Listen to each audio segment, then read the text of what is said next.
We don't deserve to be alive today because the two major reasons why we're supposed to be alive, the two things we're supposed to be doing while we're alive, we're not doing those things. We as a people are not doing it, so we don't deserve to be alive. If you actually understand the Most High and understand who you are, understand who your God is, you will be thanking Him every day, every minute, every hour. Because the reason why we are here on earth is to keep the commandment. The Most High did not create us to be doing the things we're doing today. The kind of lives we're living today, that was not the reason why we're created. And if you are the creator, you would never allow your creation to be running around and doing what we're doing today. Look at the kind of lives we're living today. Look at the kind of life we are living today. Just think of your neighbors. Think of your friends, your brother, your sister, your mom, your dad. Think of yourself, the way we're living. Who among us cares about the word of the Most High? Would you ever allow your own creation to be running around and not listening to you? So we don't deserve to be alive. We all deserve to be dead. Because first of all, as Hebrews, we're supposed to be keeping the commandment and then teaching others. As for Hebrew men, a Hebrew man has two purposes here on earth. Deuteronomy chapter 10 verse 12 and 13. Deuteronomy 12 or Deuteronomy 10, 12 and 13. Deuteronomy chapter 10 verse 12 and 13. You see the purpose of a Hebrew is to keep the commandment and then teach others. That is your two primary purpose here on earth as a Hebrew. But we're not doing that today. We are not doing that today. We are living our lives the way we've been taught, doing whatever we want, however we want. And that must change. We must begin to live according to the laws of our Heavenly Father, because His laws are the manual for life. Those who are wise will live every second of their life according to the laws of the Most High. Those who are foolish will live their life based on what is trending. What's the trending right now? What is the latest style of dressing? What is the latest religion now? Like what's new? How is things being done? And those who are foolish will be very closely following whatever everyone else is doing. Those who are wise will say no, I will not be like everyone else. I will not eat like everyone else. I will not dress like everyone else. And those who are wise will try to avoid giving excuses, like we like to give excuses today. Oh well, I would like to keep that law, but we're in the land of our captivity. I would love to wear my fringes, but I have to keep my job. I would like to keep that Sabbath. I know that Saturday is not the Sabbath, but I have to feed my children. Daniel was in Babylon too. Daniel was in captivity too. But Daniel refused to eat like the Babylonians. He refused to eat the food of the Babylonians. And he had a he had a good health because he did not eat like the Babylonians. Daniel chapter 6, you see that Daniel prayed, continued to pray the way he used to pray, 3 times a day, facing Jerusalem. Daniel refused to join those that he was living with. But we love to give excuses. I would love to do that, but God understands. He knows my heart. He understands. He understands. He will understand. I keep hearing the same excuses. A sister told me, I think God sent me to that place where I'm walking, even though I'm going there on the Sabbath day, even though I'm going to walk on the Sabbath day. But, that place, they gave me an opportunity to minister to the children, to teach the children the Bible. So I think, I think this is good. I think it's good. Yeah, even though I'm going to walk on the Sabbath day, but God gave me opportunity to teach the people in that place the Bible. The scripture tells us that the Most High have not caused anyone to sin. The Most High have not caused anyone to sin and will not cause you to sin. That is the book of Sirach in the Apocrypha, chapter 15 from verse 15. Sirach in the Apocrypha. It's on your phone. You can Google it. Sirach chapter 15 from verse 15. Read all the way down. The Most High does not cause people to sin. So the idea that the Most High, it's okay to go to work on the Sabbath because the people in that place where I'm working, they allow me to teach the children in that place the Bible. That's absolute nonsense. And that's even more ridiculous coming from a woman. Because first of all, you shouldn't be teaching the Bible.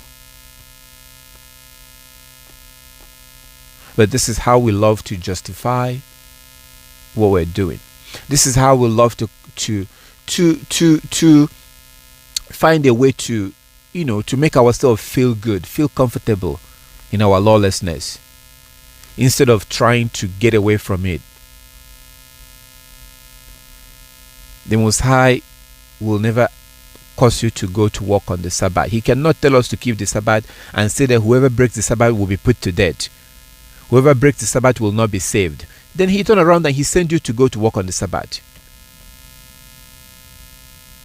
Yes, Satan is the one who is sending you to work on the Sabbath, not our Heavenly Father. Because then in the next sentence, you say that he doesn't change. He said we must keep the Sabbath, and there's no reason why we should break the Sabbath. But then he turned around and he sent you to go to work on the Sabbath. And at the same time, he doesn't change. Okay. That's an excuse coming from a sister. I ran into a brother. It turns out that he shaved his beard. I didn't even know it was at night. It was at night that I saw him. And he was so ashamed to see me. He said, I just want to let you know. He said something like, I just want to let you know, my beard, I shaved it because, my job, I work at the refinery and they don't allow us to have our beard when we go inside the refinery.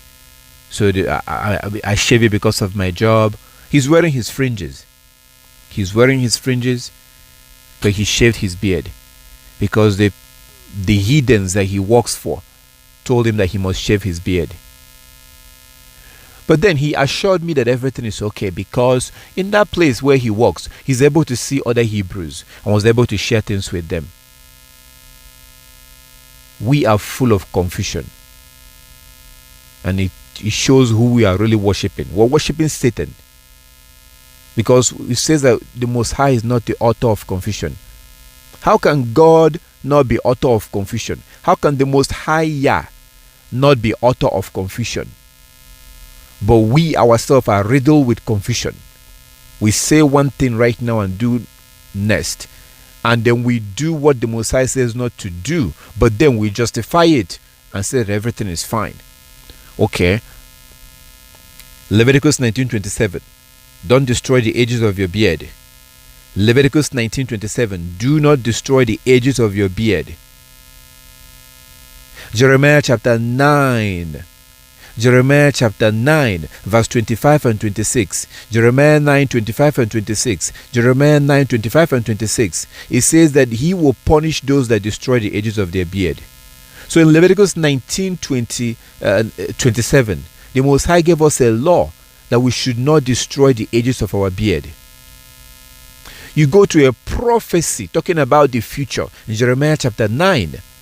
He said that he will punish those that destroy the edges of their beard. But at the same time, the Most High is okay for you to destroy the edges of your beard because the white man said so. And you think it's okay because you're able to see other Hebrews in that refinery and share with them. We are full of confusion,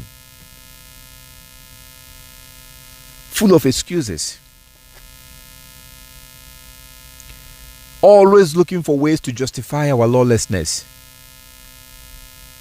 always looking for ways to justify our disobedience towards the Most High. And it seems like we think that we're smart. We think we're intelligent. Well, we don't realize that we're actually doing ourselves. We are fooling ourselves because when I break the law of the Most High, this is what I had to really advise myself. I had to talk to myself. Seriously. I had to tell myself, I was like, don't be an idiot. Don't be a fool. When you keep the law of the Most High, you're not doing the Most High a favor. I had to remind myself that I'm not doing the Most High a favor by keeping His law. If I keep His law, that's for my own good. If I break His law, that I'm destroying myself. The Most High has nothing to gain if I keep His laws. If you saw in the book of Daniel chapter 7 from verse 9, Daniel chapter 7 from verse 9, the Most High have millions and millions. In one verse, He has 100 million angels waiting to serve Him. Who am I? Does He know who I am? Who am I? Living in this world and living in the wicked system of this world have made us so arrogant. We are like a dirt on the ground. And we don't fear the Most High anymore. We have no fear of the Most High. We talk about Him as if He's like our little friend or something. We fear man more than we fear the Most High. That's the truth. We don't tremble. I was looking at a lion, and a man was sitting next to this lion. A grown man was sitting next to the lion, and I was looking at this lion. The arm of this lion, the head of the lion is huge. This man looks like a little child next to the lion. And what I was thinking is, the God that created this lion. Because everybody fears a lion. Everybody is terrified of a lion. But we have little regard for the creator of the lion. You see how we're acting like the heathen. Do you see that? You see how white people are excited about solar eclipse, lunar eclipse. They go crazy. They rush to the stores buying those eyeglasses so they can see the moon. So the heathen, the Europeans, they are excited about the things of the heavens. But they tell you that those things have no creator.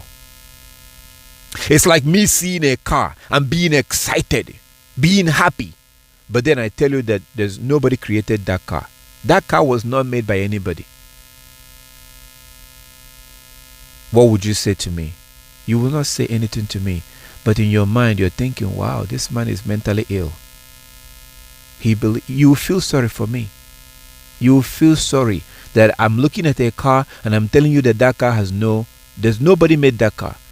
You will not say anything, but you will honestly, genuinely from your heart feel sorry for me.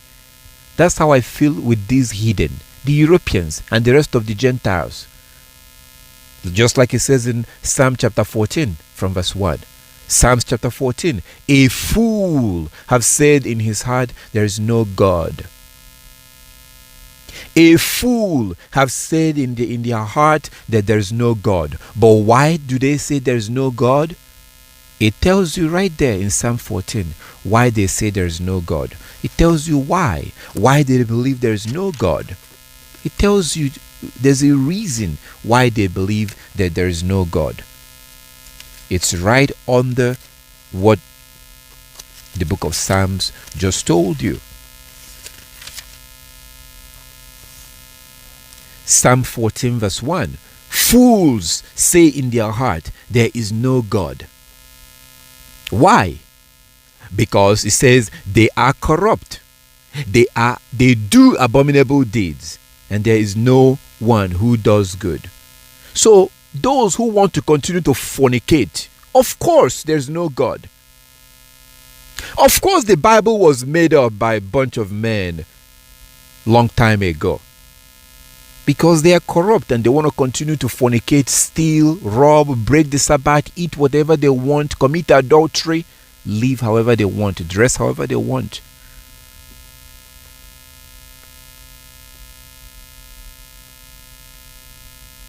If we keep the laws of the Most High, we are doing ourselves a favor. We are doing ourselves a favor. You're not pleasing anyone. If you keep the law of the Most High, you keep it for your own good. Deuteronomy 32. Deuteronomy 32. When we keep the laws, we keep it for our own good. When we break the law, it's like you're attacking yourself when you break the law. This is the reason why you have to see anybody that will want you to break the law. That person is your enemy. That person is your enemy. Deuteronomy 32 from verse 44. Deuteronomy 32 from verse 44. Deuteronomy chapter 32 from verse 44. Moshe or Moses came and recite all the words of this song in the hearing of the people.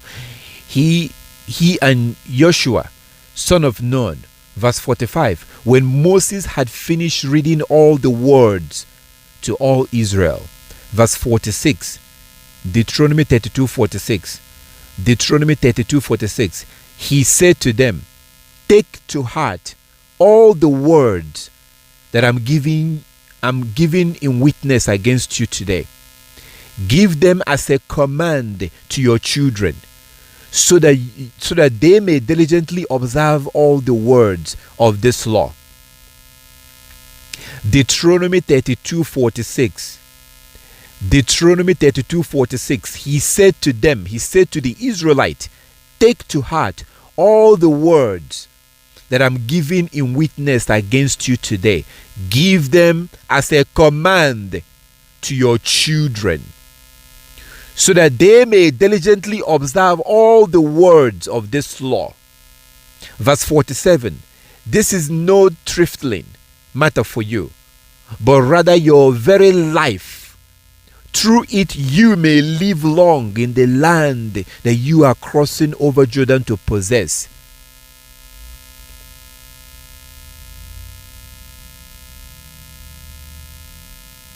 Verse 47. This is no trifling matter for you, but rather your very life. Our life depends on this law. The law is for our own good.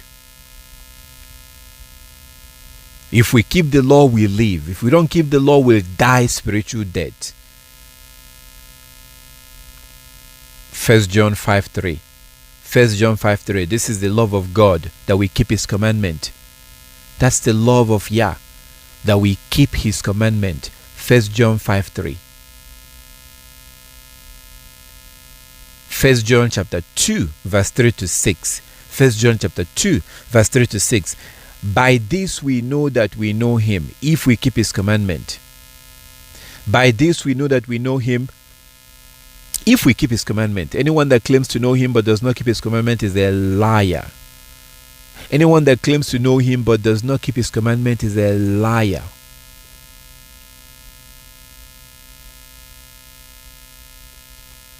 So when you keep the commandment or when I keep the commandment, we're not doing our Heavenly Father a favor.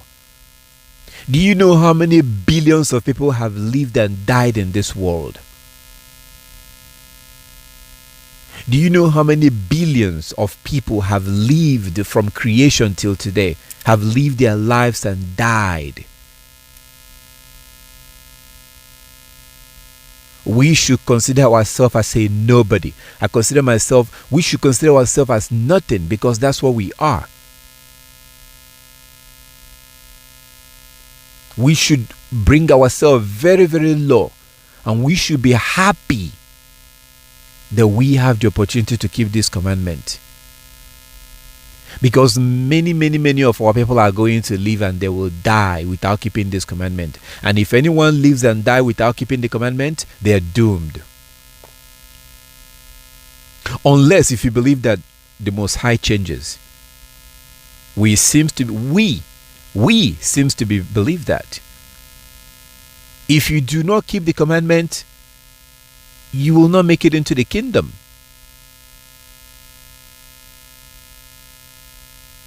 You will not make it into, only those that keep the commandment will make it into the kingdom. The Most High used what happened in the garden,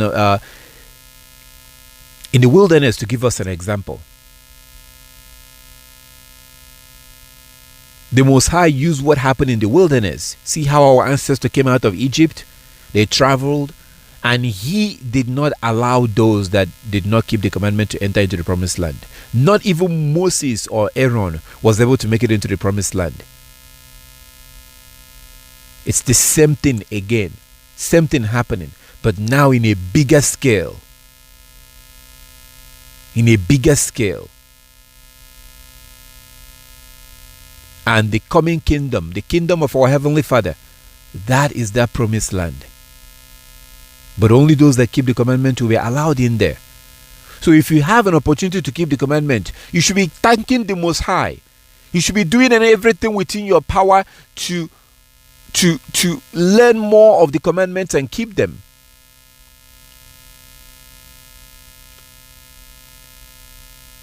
We should be going back to the old ways, like the Most High told us in Jeremiah chapter 6 from verse 16 to 22. Jeremiah chapter 6 verse 16 to 22. He told us to go back to the old ways, because right now we have strayed and we have done exactly what it says in the book of Jubilees chapter 1.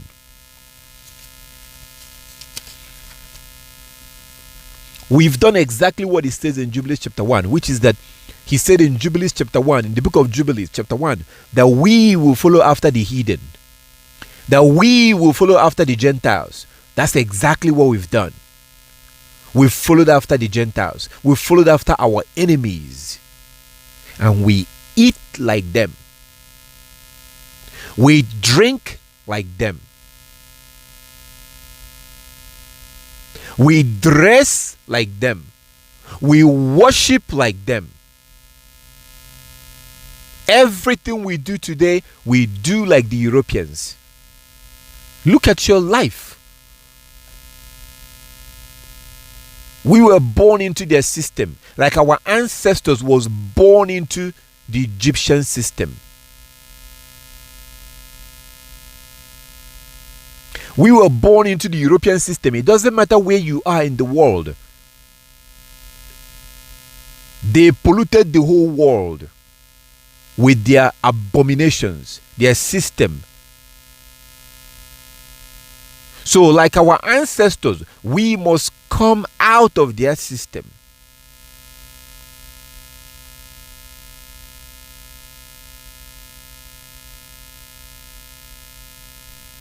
We must come out of their system. And there's no other system we should follow other than the system that the Most High put in place. You should not be following people. You should not be following any man. You should be following the law of the Most High. If you follow people, that's idolatry. And we are following the Europeans today. That's why we observe Christmas, Easter, New Year, July 4th, Thanksgiving. That's why we shave our beard. and they told you that there's something called women's trouser. Even though the Most High said that you should not wear anything that pertains unto a man, we're following the Europeans very closely. Just like the Most High told us in the book of Ezekiel chapter 23. Ezekiel 23, the Most High described how when we learn the ways of other nations, when we learn their evil ways, we become worse than them. Ezekiel 23, read the whole chapter. Ezekiel 23, read the whole chapter. Our Heavenly Father gave a prophecy. He talked about, he described us. Our Heavenly Father described us through his prophet. He said that when we learn the ways of other nation, we become worse than that nation. In verse 18 of the book of Ezekiel 23, verse 18, I encourage you to read that verse 18 in multiple translation. He said that the women of Israel, they flaunt their nakedness. That's exactly what we see today. They flaunted. You know, when you flaunt something, you're exposing it and you're waving it in front of everybody. He said that they will flaunt their nakedness.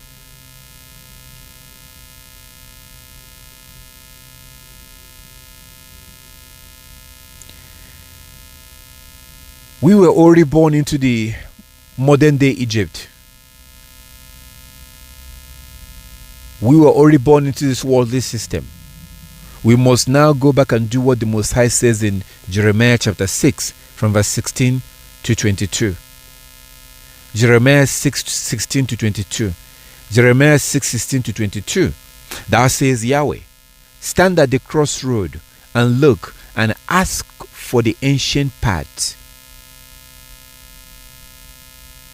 Jeremiah 6:16 to 22.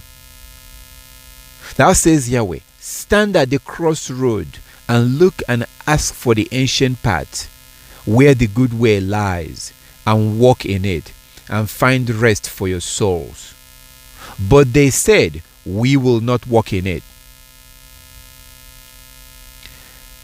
Talk to anybody, any of our people today, about going back to the old ways. They will look at you like you're crazy. They will look at you like, is something wrong with you? This is a modern day. This is 21st century. What do you mean going back to the old ways? No. That's what they will tell you. Our Heavenly Father told us to go back to the ancient ways. You see those things that your ancestor was doing? The way they were eating, the way they dressed, the way they worshipped. The Most High is asking us to go back to that system. Go back to the old ways. Jeremiah chapter 6, verse 16 to 22. Thou says Yahweh, stand at the crossroad and look and ask for the ancient path, where the good way lies, and walk in it, and find rest for your soul. But they said, we will not walk in it. I raised up sentinels, or watchmen, or messengers for you. Give heed to the sound of the trumpet. But they said, we will not give heed. We will not listen. Verse 18. Jeremiah 6:18. The Most High said, okay, since you don't want to listen, since you will not listen to go back to the old ways, since you will not listen, verse 18, therefore, all nations, therefore hear, all nations, and know, all congregation, what will happen to them. Hear, O earth, I'm going to bring disaster on these people, the fruit of their schemes. So what we are going through today, our pains, our suffering, the fact that we've been scattered in the four corners of the earth, we've been scattered all over the world, this is because we refuse to go back to the old ways.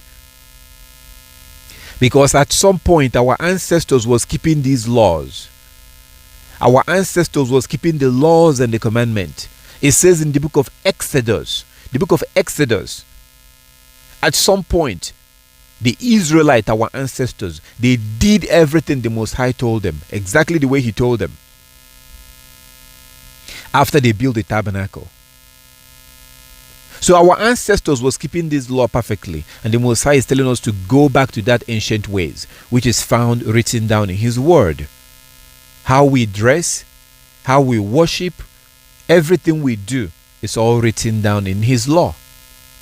And He's asking us to go back to the old ways, but we don't want to go back. No, we want to follow the trend.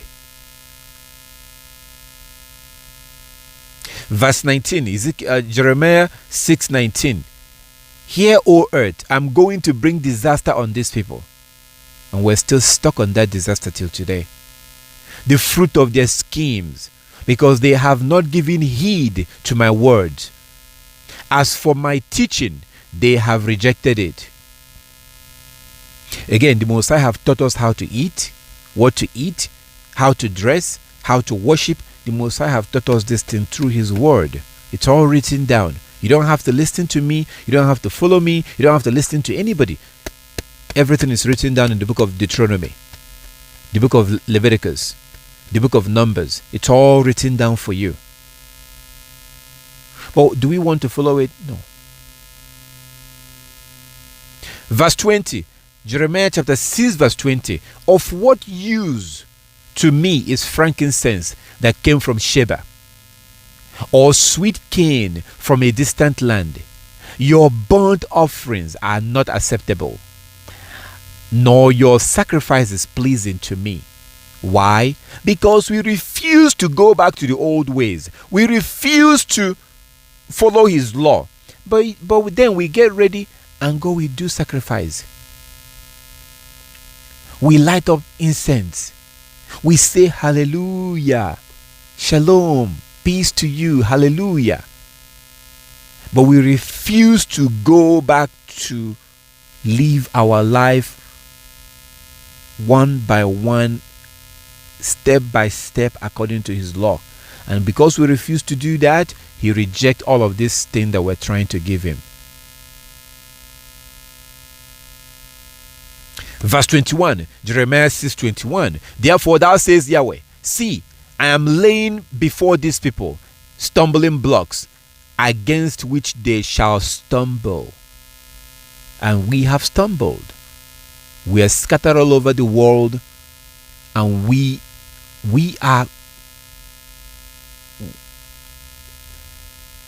our minds are not right. It's like if you're not keeping this law, you have a mental problem,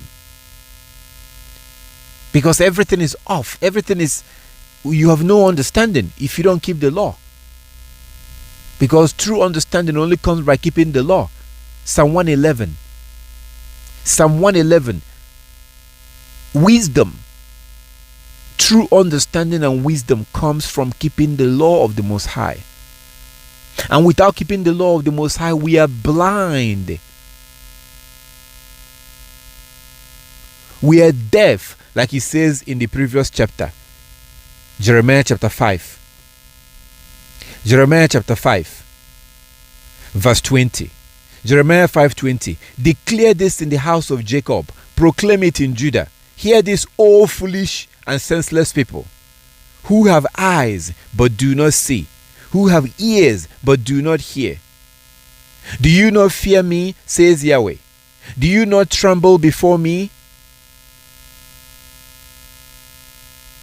We don't fear Him anymore. And we refuse to give up the Christian understanding of God that we have. We refuse to give up the Christian understanding of God.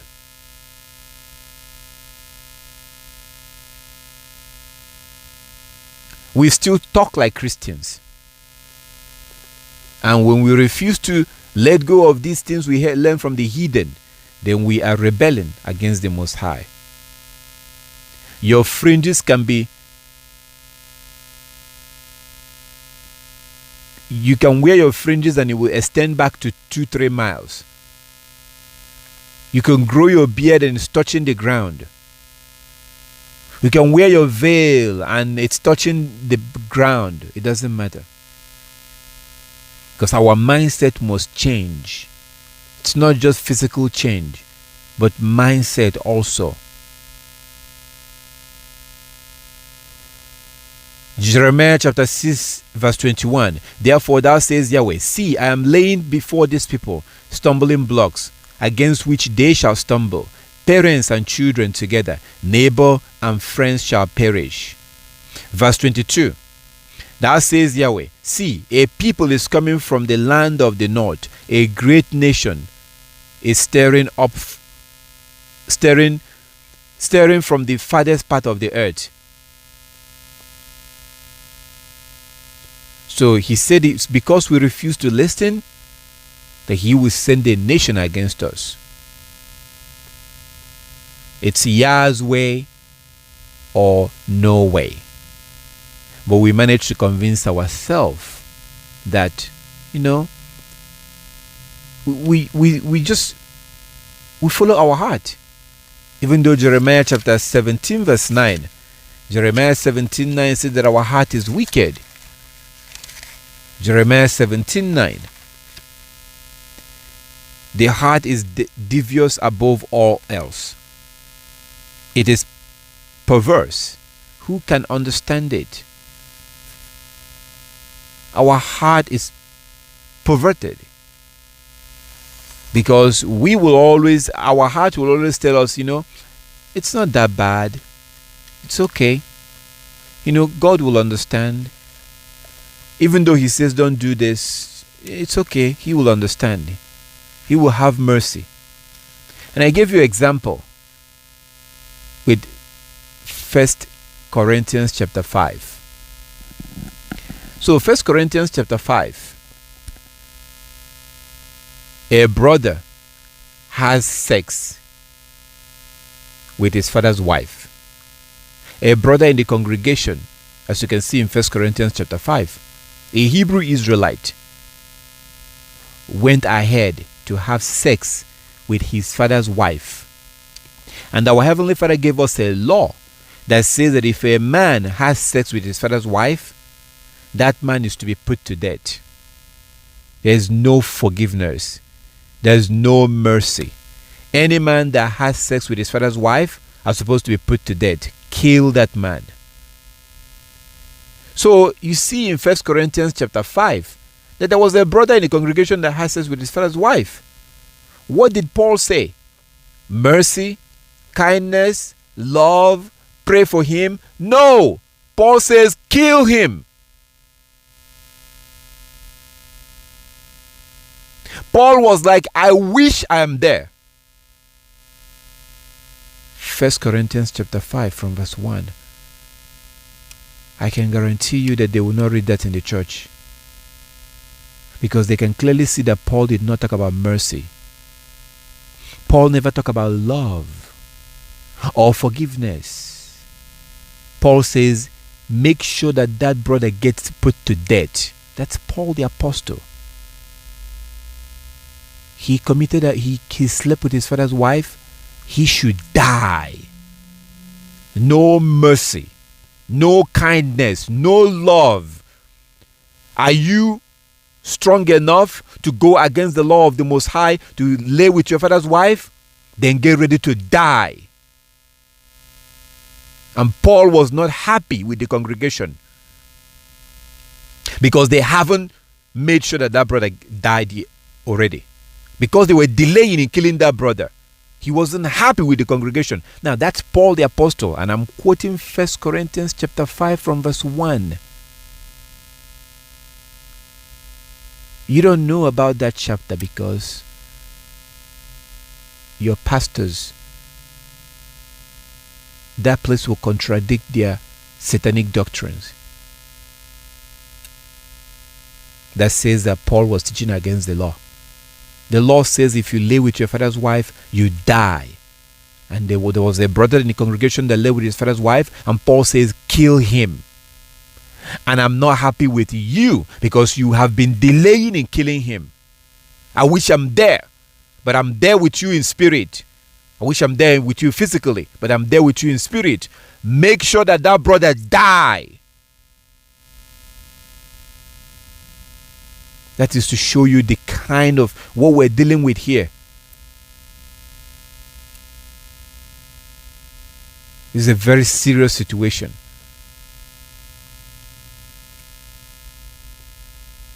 But because we always find a way to justify, I know that we're not supposed to do that, but the Most High will understand.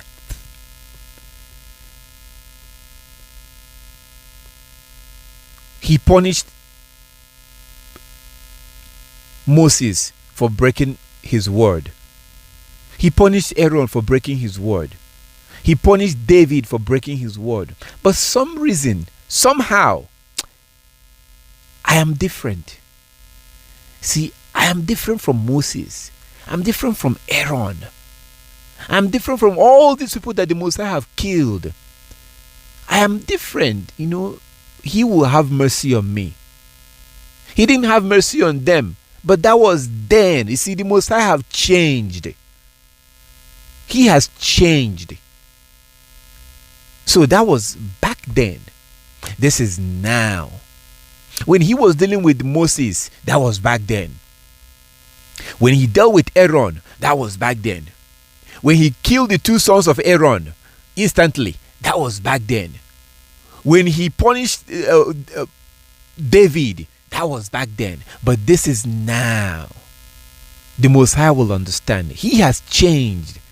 Yeah, I know that the Bible says that the Most High does not change in Malachi, but he has changed. I believe in my heart that he has changed, even though the Bible said that he doesn't change. It was the same God that punished Moses. It was the same God that killed the two sons of Aaron, that refused to allow Aaron to enter into the promised land, even though Aaron was his priest. The same God that said that sword, that is death, will never depart from the house of David because of adultery that he committed. It's the same God. I know, but somehow my heart tells me that he has changed. See how we deceive ourselves?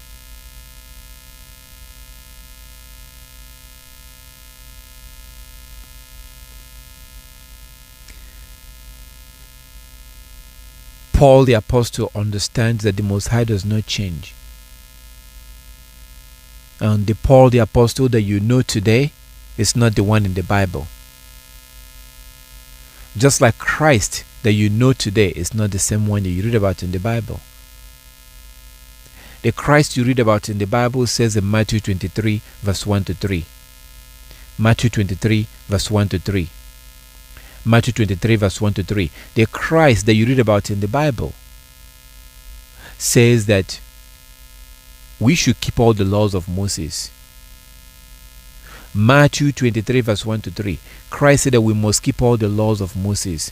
That the scribes and the Pharisees sit on Moses' seat. Therefore, whatever they teach you to do, do it. Matthew 23 verse 1 to 3. Christ told us to keep all the laws of Moses. But the Christian version,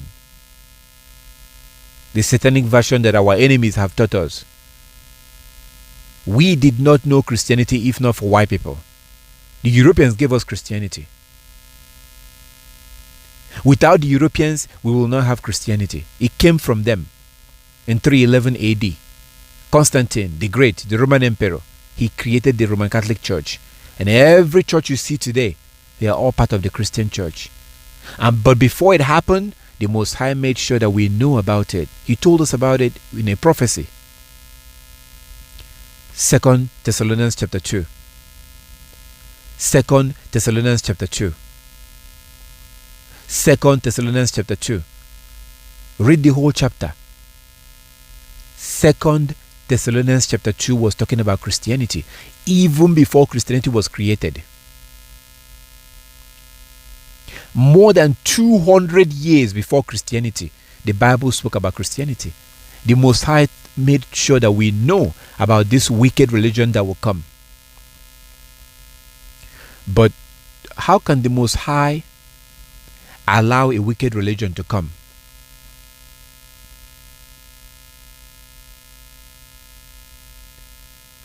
How can the Most High allow a religion that will deceive his children? How can the Most High allow some people to come and have power to deceive his people?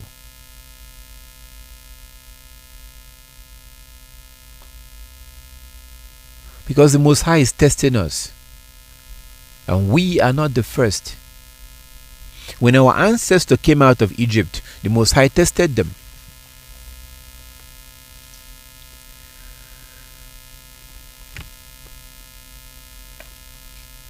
When Satan was approaching Eve, the Most High knew about it. When Satan was walking towards Eve, the Most High knew about that. The Most High could have stopped Satan, but he did not.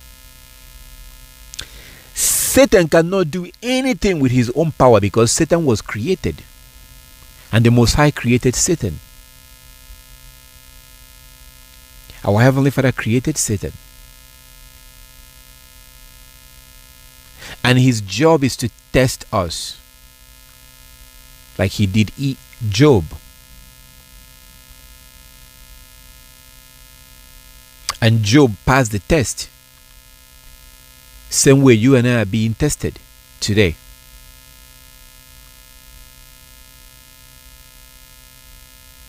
We are being tested just like Job. But we're failing the test. Because we will go on to do exactly what we're not supposed to do, and then we say something like that God will understand.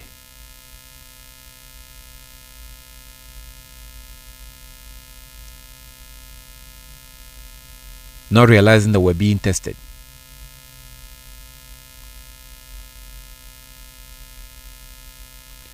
Our Heavenly Father, if you have not read Daniel chapter 2 and Daniel chapter 7, you need to read Daniel chapter 2 and Daniel chapter 7 so that you can understand that every system you see today, everything happening in the world today, the Most High knew about it, and he knew that these things will happen, and he put all this in place. It's designed to test us.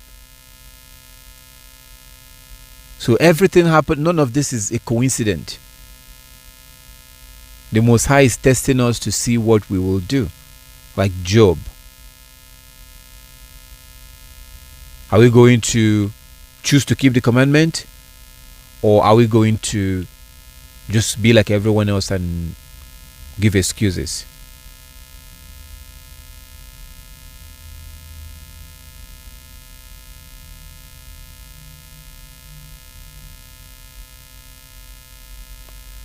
So the Most High warned us. Also, I strongly encourage you to read 2 Thessalonians chapter 2.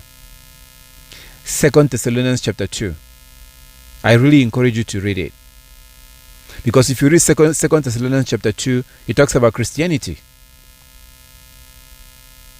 It's in 2 Thessalonians chapter 2 that it talks about those that Yah will send strong delusion. If you remember, a famous place in the Bible that talked about how the Most High will send some people strong delusion to believe lies. Strong delusion to believe lies. What you see in 2 Thessalonians chapter 2 was a prophecy about a man of lawlessness that will come. 2 Thessalonians chapter 2. When people read it today, they are reading it as if it's going to happen in the future. No, it happened already. That prophecy came through Paul, and it was fulfilled in 311 AD by a Roman emperor, Constantine. He was the one that created the Roman Catholic Church and began to say that we're no longer under the law. And the Most High sent everyone, and anyone that believed that lies, the Most High sent them a strong delusion. That's why our family members behave the way they behave today. That's why our family members behave the way they behave today. When you're talking to our family members, they sound like they are mentally ill. But interestingly, they think that you are the mentally ill person. Talk to our people. They tell you, oh, we're not under the law. Then you ask them, can we steal? They say, of course no, we cannot steal. But you just told me that we're not under the law. If we are no longer under the law, then we shall be able to steal. We're supposed to be able to steal if we're not under the law, because the law says thou shalt not steal. See, our people are delusional.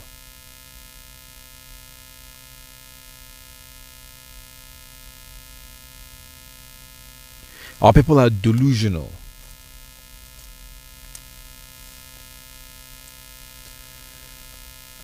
So, the Most High encourages us to go back to the old ways and stop giving excuses. Stop trying to fit in. If you are going to please your Heavenly Father, you have to make a choice, because it's like white and black. It's not gray. There is no middle ground. If you please our Heavenly Father, people will not be happy with you. People will be, in one way or the other, you're going to watch your relationship with your family just go down. Because sometimes a family member will tell you to do something for them on a Sabbath day, and you're standing there telling them, I can do this for you any other day, but tomorrow, sorry, I cannot. And they're like, come on, just give me a ride, or just do this for me, or just do that for me. And you're like, no, please, I'm begging you, I will do this for you any other day, but that Thursday or that Friday, I cannot. I have to keep the Sabbath.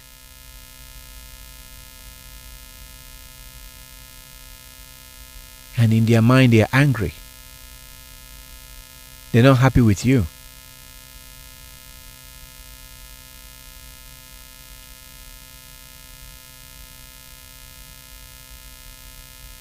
They're not happy with you.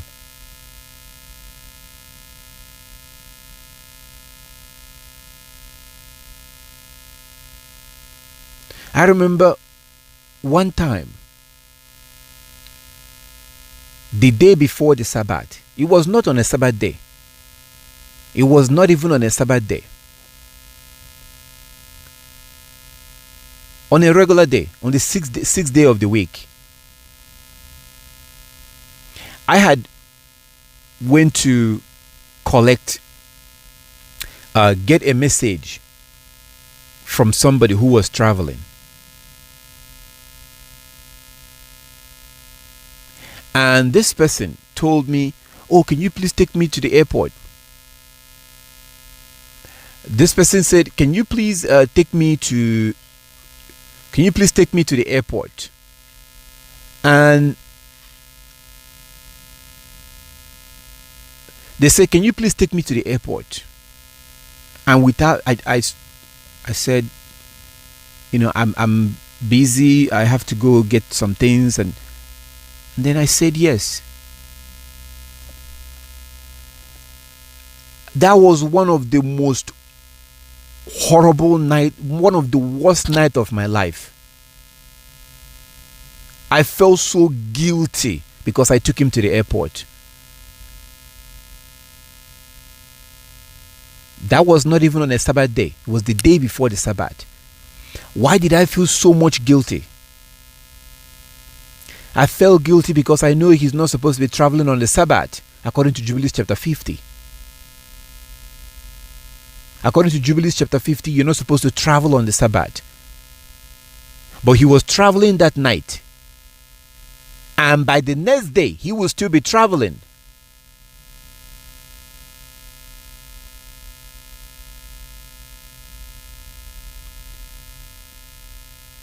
I've also had a situation where I had to disappoint people because they set up an appointment on a Sabbath day, or the appointment was set up by a third party, someone else or some people, and they told me, oh, we're going to go for that meeting on this day. I said, what day? They told me. I was like, no, I can't. They thought I was joking. Now, these people lost thousands of dollars.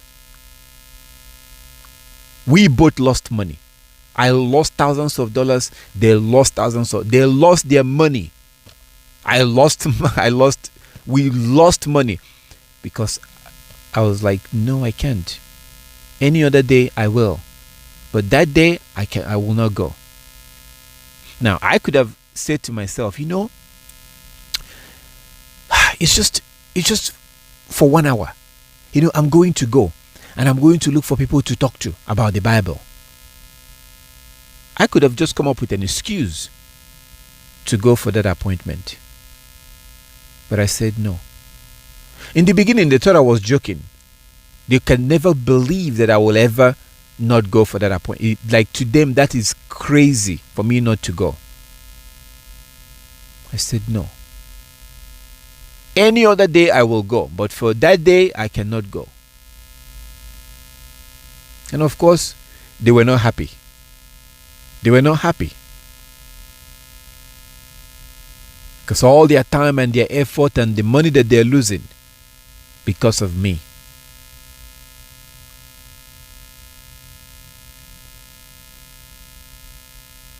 So if you're going to please our Heavenly Father, first of all, you have to prepare to offend people. Get ready for enemies. Get ready for enemies. You're going to have a lot of enemies if you're going to please our Heavenly Father. Christ Yeshua HaMashiach had multiple enemies. He had many, many, many enemies. There is no gray line. There is no gray way. There's no gray. There is no gray in this thing. It's either you obey the Most High and keep all His laws, or you don't.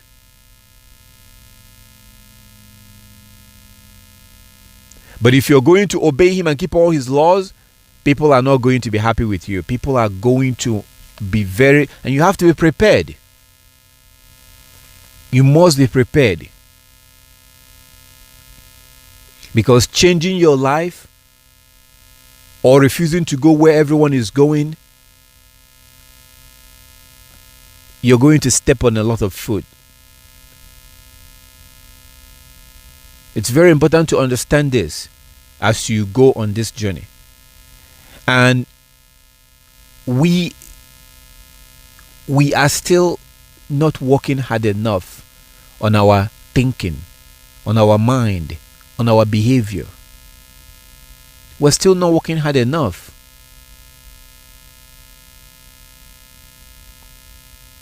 Look at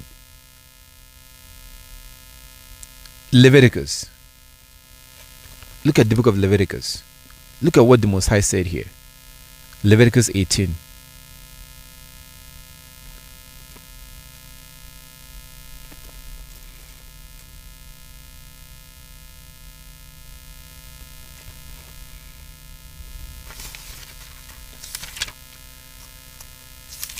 Leviticus chapter 18 from verse 1.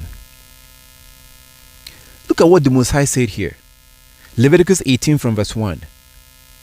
Yahweh spoke to Moshe, saying, "Speak to the people of Israel and say to them, I am Yahweh your Elohim." Verse 3. Leviticus 18:3. You shall not do as they do in the land of Egypt, where you lived. And you shall not do as they do in the land of Canaan, to which I am bringing you. You shall not follow their statutes. Verse 4. My ordinances you shall observe, and my statutes you shall keep, following them. I am Yahweh your Elohim. Verse 5. You shall keep my statutes and my ordinances. By doing so, one shall live. I am Yahweh. By doing so, you shall live. So the Most High told us in Leviticus chapter 18 from verse 3, you shall not do as they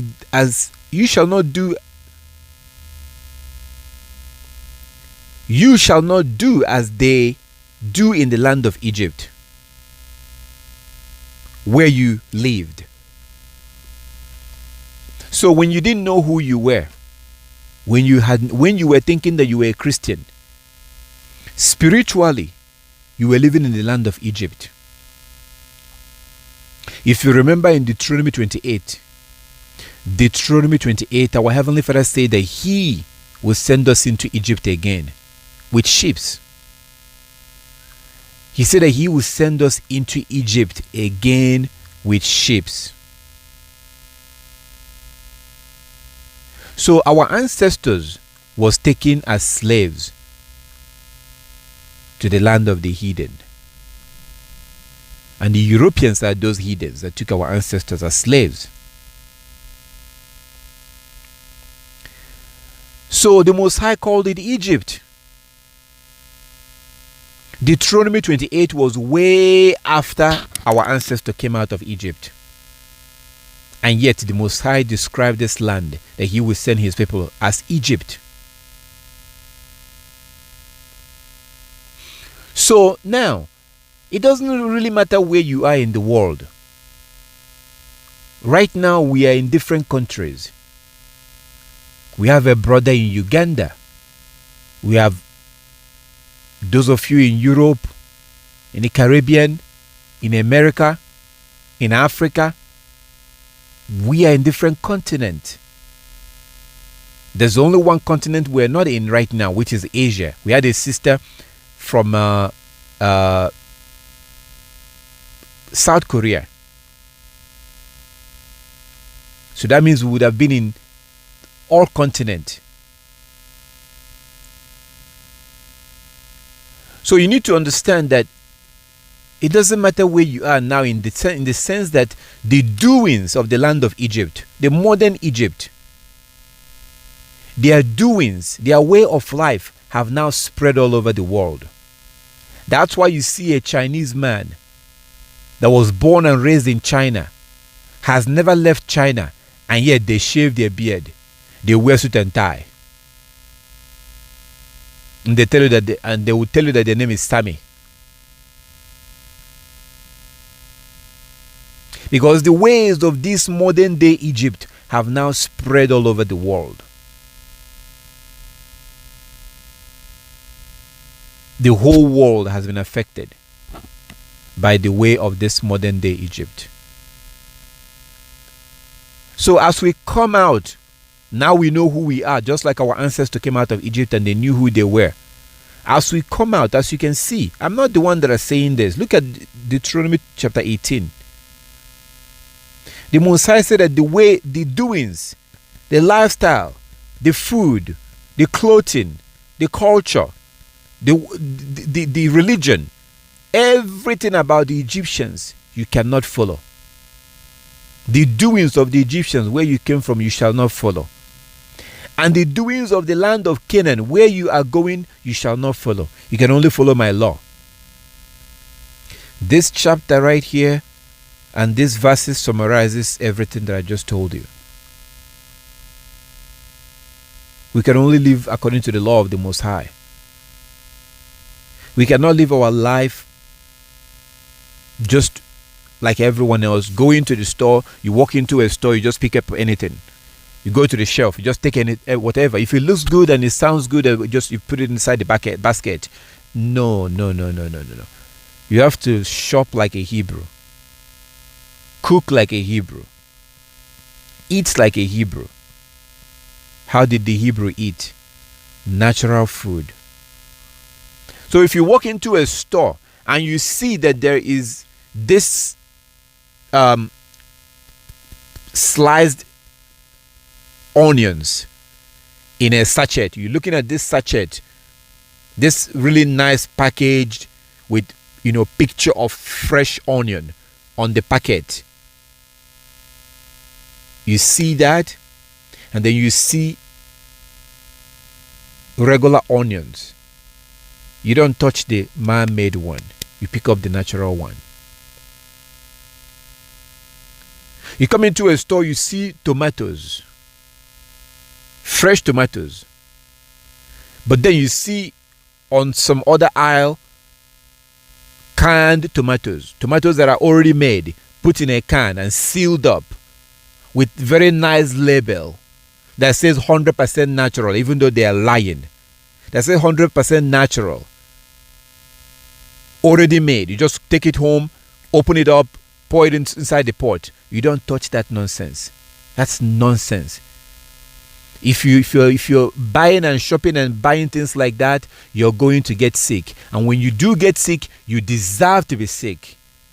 When you eat like the heathens, you will live and die like the heathens, which is typically in pain and suffering, and you deserve it.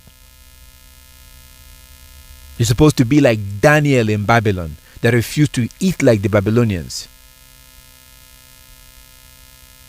We try to get natural things. We don't go to restaurant and other stuff. If you, like as I told you in the past, if you at this point, if you are still drinking soda, some of you are new. You're new right here, right now, so you may not have had this before. As a Hebrew, as a law keeper, you're not supposed to be drinking soda. If you're drinking soda, you will get sick. And when you get sick, you deserve it. As you're praying for Yah to heal you, my prayer is that Yah should not heal you. If you are a Hebrew and you're drinking soda, I'm already countering your future prayer right now. You should not be healed. If you go to the store and you buy soda, you're drinking. What is soda? That's poisonous drink, poisonous water, acid, chemicals.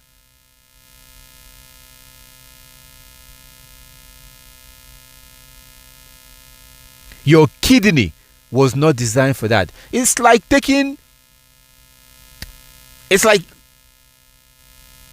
pouring fuel inside your engine. No, your engine was designed to take engine oil. It's like pouring fuel inside your radiator in your car. No, your radiator was designed to take clean water, not gasoline.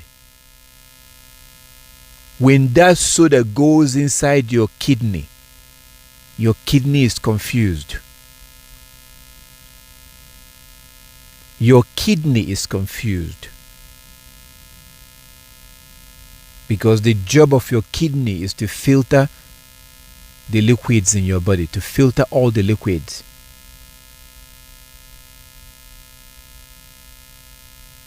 And your kidney recognizes natural things like orange, not orange juice. You shouldn't be drinking orange juice that you bought from the store. If you want to drink orange juice, make it yourself. And if you want to see why, go on YouTube and type in how orange juice is made. Actually, how premium orange juice is made. How premium orange juice is made. You type in CBC. It was a short documentary made by the Canadian Broadcasting Corporation, is CBC, where they show you how they make this orange juice you see in your stores. In the beginning, they get fresh oranges and they squeeze it. They throw it inside a giant machine that will squeeze all these oranges. And then they take the liquid and they store it in a giant tank. Huge tank. That's where they store these oranges. It could be there for between 6 to 1 year. The orange is in this tank. So by 6 months, of course, that orange has spoiled. They will get it out and they will begin to cook it. And they will add all kinds of chemicals to make it smell. They actually have cologne company, perfume company, that this orange juice company have contracts with. And the people that make your perfume, your cologne, will also design a scent that smells like orange. This is the reason why when you go to the store and you buy an orange juice, if you buy it today and you drink it, it tastes the same way. And it smells the same way. If you go back 6 months from today and you buy the same orange juice from the store, It tastes the same way and it smells the same way. In a real world, that's not supposed to happen. So why do they store that orange in a tank? Because orange is seasonal. You don't get orange all the time. Orange is seasonal. So to ensure that they have orange juice for you all the time, they store it in a tank, and then of course it spoils, and then they add all kinds of chemicals, and also to create their own brand. So if you see this brand of orange juice in the store, it always has their own taste, which they added in through chemicals. And after they add all these chemicals, they come to the label and they say 100% pure natural orange, which is not true. That's the reason why you have to go see for yourself, because they will take camera and they took you into the factory, how they make these things. And you hear from those who are making these things tell you how they make it. How they cook the orange, the process that it goes through, and how they add cologne, perfume, the same one you sprayed in your body. That thing is added into your so-called orange juice to make it smell the way they want it to smell. Plus other things they added to make it taste the way they want it to taste. So these are reasons why you cannot just walk into a store and just shop like everyone else.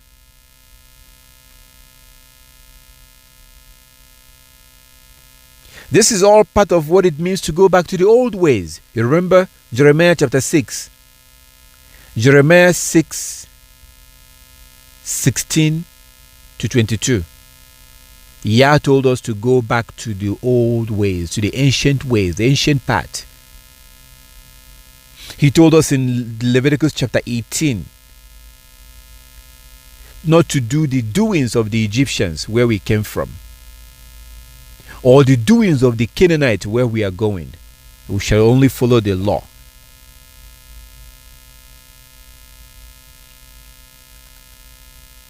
In Romans chapter 12, Paul tells us not to conform.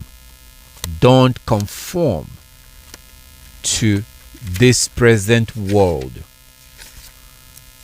These things that you're hearing will make you, turn you into an enemy to your family. This will turn you into an enemy to your family, an enemy to your friends, an enemy to your family, and an enemy to your friends.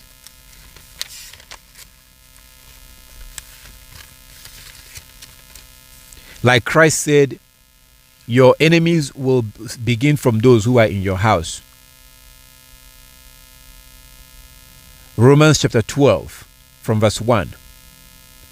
Romans chapter 12 from verse 1. I appeal to you, therefore, brothers and sisters, by the mercies of Elohim, to present your bodies as a living sacrifice, holy and acceptable to Elohim, which is your spiritual worship. Verse 2. Romans chapter 12 verse 2. Do not conform to this world, but be transformed by the renewing of your mind, so that you may discern what is the will of Elohim, which is good and acceptable and perfect.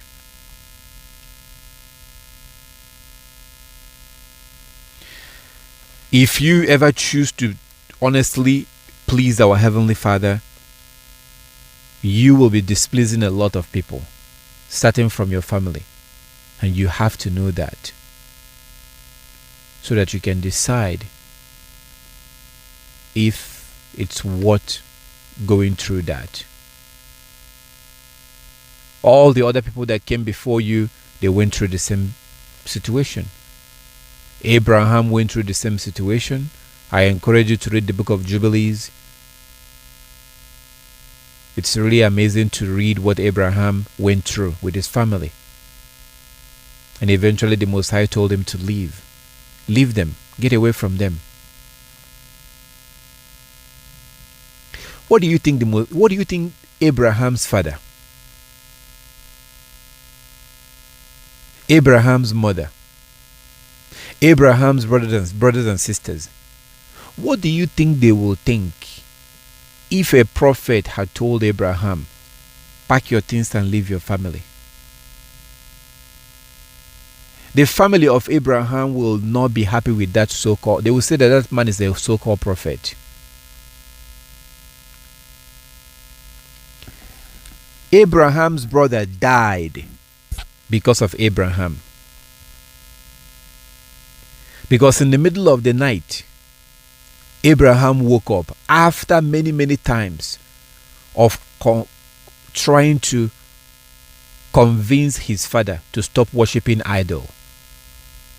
Because Abraham's father, you can see this in the book of Jubilees. The book of Jubilees. Abraham's father was the high priest of their pagan god. The village where they live, that village has a shrine. And Abraham was the high priest. Well, he was in charge of taking care of their pagan god for the whole villagers. And Abraham was trying to convince, before he even knew the Most High, before Abraham knew the Most High, he was trying to convince his father to abandon that pagan god. But his father was afraid. His father told him, his father basically told him something like this. Abraham's father said to him that, I understand what you're saying, my son. I understand that there is a creator.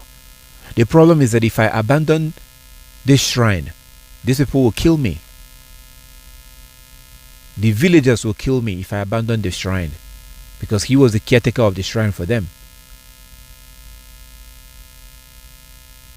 So his father was telling him, I understand what you're saying. I know you're telling the truth. I know that we have a creator. I know that this is not real God.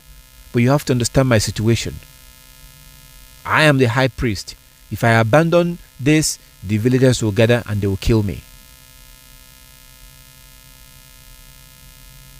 So one night, Abraham got up in the middle of the night and went and set that shrine on fire. Because he was afraid to do it in the daytime. Abraham was afraid of the people too. That if people find out that he was the one that set their pagan god on fire, they will kill him. So he did it at night. In the middle of the night, Abraham woke up and went and set that shrine on fire. So while the shrine was burning, Abraham's brother was able to realize that there's a fire at the shrine. Abraham's brother got up and ran to go put out the fire. Abraham's brother was the father of Lot. Lot, remember Lot in Sodom and Gomorrah? That Lot that followed Abraham. His father was Abraham's brother. So his brother got up to go put out the fire. And he died. He was consumed by that fire. As he was trying to put out the fire, he himself caught on fire and he died. It was after that the Messiah told Abraham, okay, it's time to go. Leave your family. And you can see this in Genesis chapter 12 from verse 1. Genesis chapter 12 from verse 1. But the full details is found in the book of Jubilees. In the book of Genesis, it doesn't give you much information about this. Because the book of Genesis came from the book of Jubilees. So if you want to see what really happened in the book of Genesis, if you want to see the full information, go back to the original source, which is the book of Jubilees. That's where you see the full details of this event.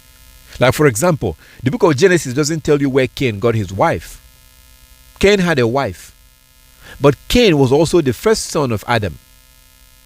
And in the beginning there was Adam. Then there was Eve. And then there was Cain. And then Cain had a wife. So where did he get his wife from? You don't see that in the book of Genesis. But you see that in the book of Jubilees. So as a lawkeeper, as someone that loved the Most High, you need to go back to the real thing. Go back to the real source. Go back to the beginning. Go back to where you see the whole information, which is the book of Jubilees. It's about 50 chapters. You should have read it by now. You have it already. It's on Google. You can download it for free. or download the app from the App Store. Just go to wherever you download your app on your phone. However you download your app, just go there and type in Jubilee, the Book of Jubilees, and you can download the free app. And you need to read that, because by the time you're done reading the Book of Jubilees, you will learn a lot. It's like going from one level to another level. By the time you finish reading the Book of Jubilees, you will not be an average person. You will no longer be an average person.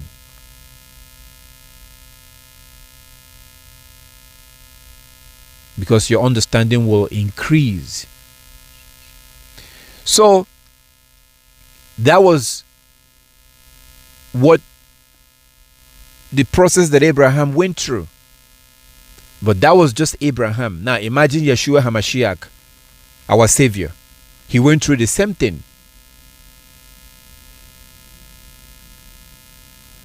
If you know Hebrew culture, we like to live together.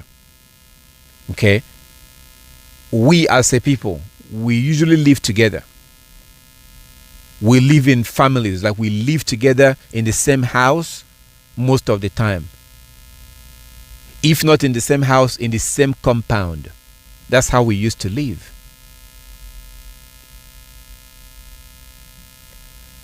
So,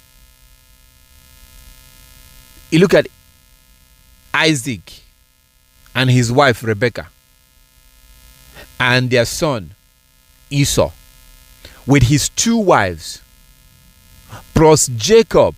They all lived together. That was the reason why when Esau was trying to kill Jacob, Rebekah told him to run away, to flee to her brother's house. Jacob said, no, if I run away, who will take care of my father? Well, there was about 4 people there. There was Rebekah. She could take care of Isaac. Isaac was old. Then you have Esau. He was there, and he had 2 wives. They could take 4 of them could take care of Isaac. But that's not how Jacob sees it, because it doesn't matter if there are 400 people there. Jacob still saw it as his responsibility to take care of his father. That's how we think, we the Hebrews. You don't abandon your parents. When you're young, they have you, they nurture you, they train you, they teach you the law, they raise you. When they're old, you nurture them, you take care of them in their old age. That was the way it's supposed to be. It's no longer like that, because we decided that the white man's way is better than Yah's way. So we have our children. When we're supposed to be teaching them the law, we're sending them to school to be educated by someone else. From going to school from a very young age, they graduate from high school or secondary school, they go to university. They're there drinking, smoking, doing drugs, sex, abortion. They're doing all kinds of abomination in that university. Then they graduate, they get a job. This is what we do to our children. But then when you get old, you expect them to take care of you the way it's supposed to be according to the Bible. You're lying. You are a liar. What you sow is what you reap. If you raise your children according to the white man, you will be treated just like them. Look at what their children do to them. You see these old people in a convalescent home, in a home for old people. These are people that have 5, 6, 7 grandchildren, 3, 4, 5 children, but they're there alone. That's an abomination. A Hebrew is not supposed to put their parents in some old people's home. That's an abomination. That's dishonor. You must honor your father and your mother, that your life may be long. But how can he honor you when you did not honor the Most High when your child was young? You're supposed to honor the Most High by teaching your children the law. Deuteronomy chapter 32 verse 46. Deuteronomy 32:46. Deuteronomy chapter 6 verse 6 to 9. Deuteronomy chapter 6 verse 6 to 9. How can you expect your children to treat you the way the Bible says they should treat you when you yourself did not treat them the way the Bible says you should treat them?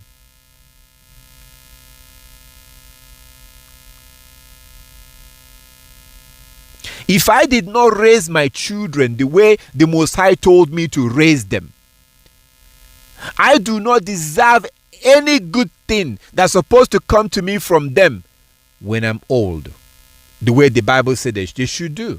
What you sow is what you reap.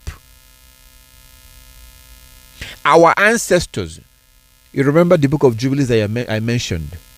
That book of Jubilees, you will see that Enoch was educated by his father.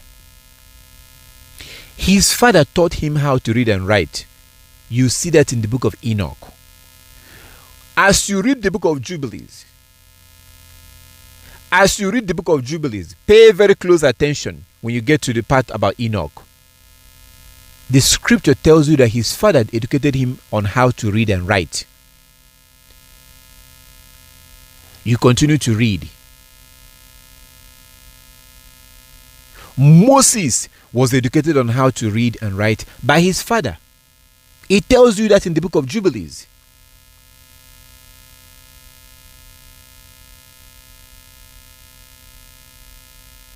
These Israelites, these Hebrews, were educated on how to read and write by their fathers.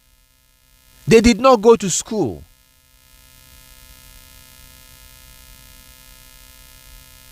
They will learn how to read and write from the scriptures. You can learn how to read from this book.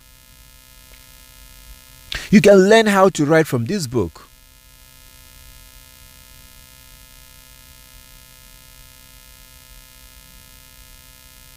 See, everything we're going through today, we deserve it. Our pain, our suffering, our health issues, we deserve it. Oh, you were expecting me to tell you that we are... No. We deserve it. I'm not going to make you feel good. If this doesn't make you feel good, get lost. Leave. Stop listening to me. You have been lied to all your life. So if you still want someone to continue lying to you, you are listening to the wrong man. Go back and listen to those that will tell you exactly what you want to hear.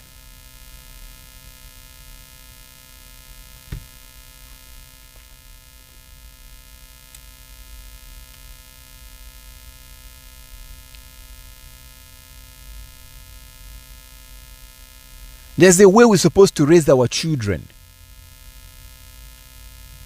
which is according to the law, by teaching them the law. And your sons working with you very closely, learning what you do. If you're a farmer, they're learning farming from you. If you're a hunter, they're learning hunting from you. If you're a fisherman, they're learning how to be a fisherman from you. That's for your sons. They can always go and learn a different skill. And whatever they learn, it's usually secondary, because keeping the law and serving the Most High is usually number one in the life of a Hebrew. That's the way it used to be.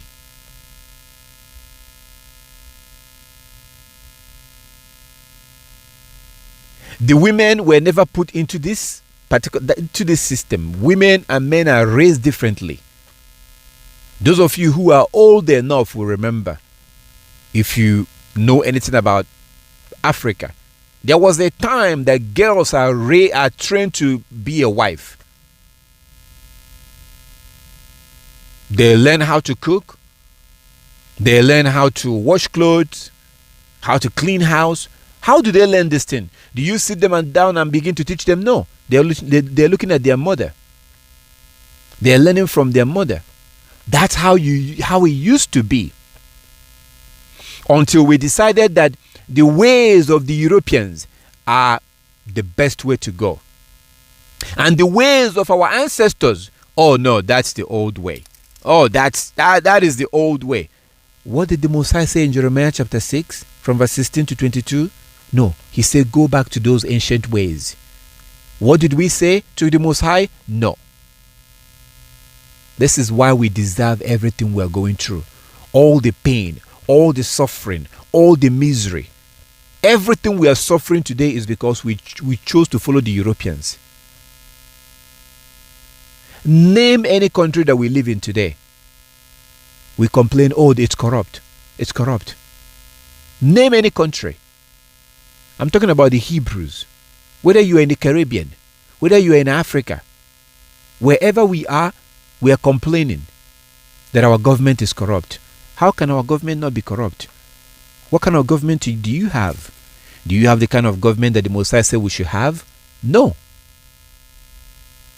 So, how can you reject the government of the Most High and accept the white man's government? Democracy. You accept the white man's government and you expect everything to be fine? No. Not only is it not going to be fine, things are going to get worse. Those that chose to follow the worldly way, man-made way, those that refuse to go back and follow the laws of their Creator will never have peace. Your sanity, your peace, your joy, your happiness begins when you decide to reject and turn your back on this worldly system and decide to go back and begin to learn the ways of your God. Because the ways of man can never replace the ways of God. And not to mention the ways of the most filthy and the most disgusting and the most abominable people that has ever lived in the face of the planet. Their way can never replace the way of the Most High. So if you look at our suffering today, we're very sick today. Why? Because of what we eat. Go to Asia, you see a lot of old people. Why? Because of what they eat. So how can we eat like the heathen and expect to live like the Hebrews? You are a liar.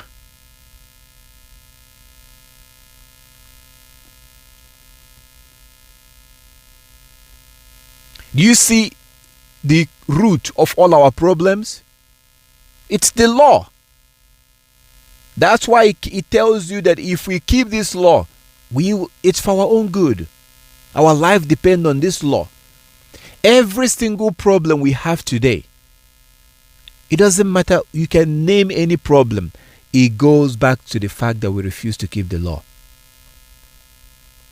Okay, is everybody going to wake up and decide that we have to keep the law? No. Are you going to sit and wait for everybody? No, I'm not waiting for everybody. I have already moved on. I know that everybody will never decide one day, we have to go back to the old ways. No, every day our people are holding on to lies. In the past, our people were holding lies. Now they are embracing it. And it's going to get worse. And you cannot help them.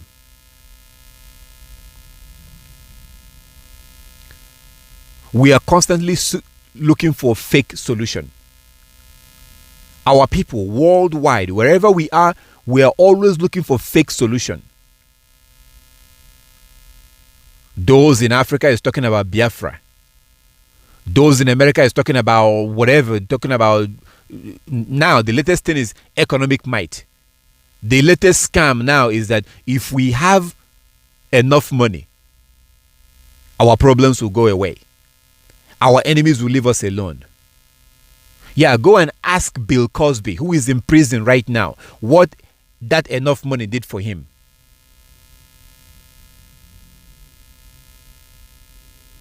Ask Michael Jackson. Michael Jackson with all his billions, what did that money do for him? Your enemy is your enemy. It doesn't matter how much money you have.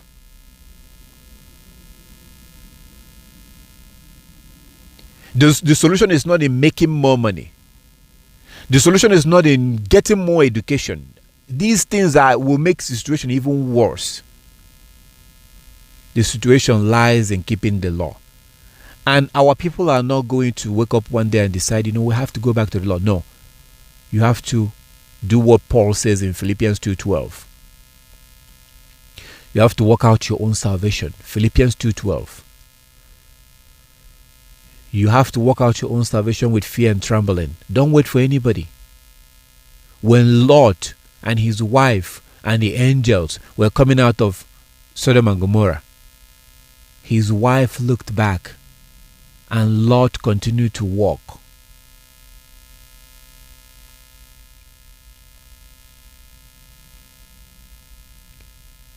If you continue keeping the law, you are going to be the only person in your family, your whole family, your children, your parents, your brothers and sisters, your friends. If you continue keeping the laws with all your heart and with all your soul, if you continue to embrace the law, hold the law, and love the law, you will be the only one that may make it into the kingdom. And we don't wait for people. You don't wait for, sit around and wait for people. So the root of our problem goes back to the law. And the heathen told you that when you send an old person to a convalescent home, that they tend to die much younger. They did a study. The heathen did a study. The Europeans did a study. And according to their study, they found out that when you send an old person to those convalescent home, they tend to die at much earlier than they're supposed to. So let's say, for example, somebody is supposed to live to be, say, 80 years old. If you send them there, they tend to die. They did a study and they found out. So they were comparing the life and the quality of life and looking into people that go to convalescent home. They found out that those who are at home playing with their grandchildren, those who live with their grandchildren, with their children, they tend to live much longer. But when you send them to a convalescent home, to old people's home, they die much faster. That's what the heathens found out. Because the way things are supposed to be is that you're supposed to be with your grandchildren. The older you get, you're around your children, you're not doing much anymore. You're just helping your children, and they are devoted to taking care of you. You're not supposed to lack anything unless if they don't have. That's the way it's supposed to be. But it doesn't happen anymore because we follow the ways of the heathen. And this is a big problem. The older you get, the more of a problem is going to be. Who's going to take care of you? A child that you kept with you and you taught them the law, and he learned the skill, and he's always with you, that child will never leave you. A child that you sent away to go to school, and they graduate and they find a job, they're busy. They don't have time. If you're talking about the law, they're listening to you. They're just listening. They're just, okay, they're listening, but they're not really, in their mind, they're not interested. And the older you get, they don't have time for you. They would rather just pay somebody money to take care of you than to be there and take care of you. And because of the mentality they have, because of the Western mentality they have, they cannot allow you to live with them. You're supposed to live with your children the older you get. You're supposed to live with your children, but they will not allow you, because according to the white man system, that's why they build that convalescent home, that old people's home. You're supposed to live with your children. So if you live with your children, you're most likely to be around your grandchildren. They are fighting, they are running around, they are crying. It keeps your spirit going. It keeps your spirit going, and you're teaching them the law at any chance you have. It keeps you going. You have something to do. But if you get taken to a convalescent home, you're sitting there, you're bored. It's like your spirit have given up. You will not live long. So let this be a warning for those who are young. Don't do this like the heathen. Let your sons go learn a skill. Never let your children go away from you. Your children should not go away from you. Let your sons learn a skill. Teach them like we are told in the book of Deuteronomy chapter 6. Deuteronomy chapter 6 from verse 6 to 9. Deuteronomy 6 to 9. Deuteronomy chapter 6. Look at what the Most High said. Keep these words that I'm commanding you today in your heart. Verse 7. Deuteronomy chapter 6 verse 7. Recite them to your children and talk about them when you are at home, when you are away, when you lie down, when you rise. Verse 8. Deuteronomy chapter 6 verse 8. Bind them as a sign on your hand and fix them as an emblem upon your forehead. Verse 9. Write them on the doorpost of your house and on your gates. Go to chapter 11. He's saying almost the same thing. Chapter 11 from verse 18. Chapter 11 from verse 18. You shall put these words of mine in your heart and soul, and you shall bind them as a sign on your hand and fix them as an emblem on your forehead. Verse 19. Teach them to your children. Talk about them when you are at home, when you are away, when you lie down, and when you rise. Verse 20. Write them on the doorpost of your house and on your gate.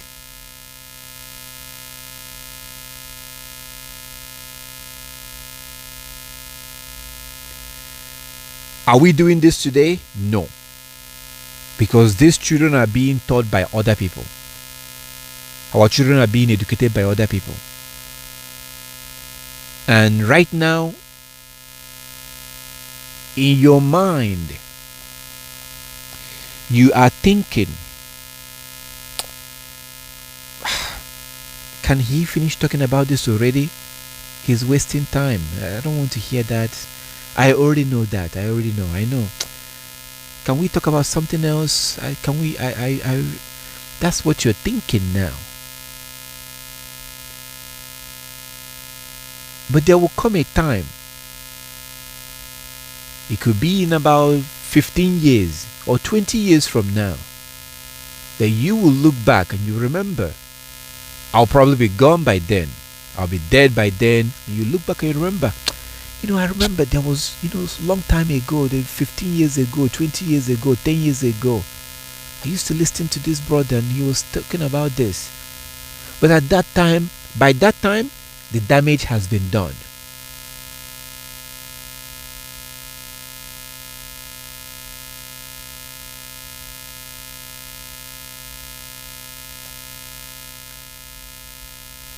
Because you cannot,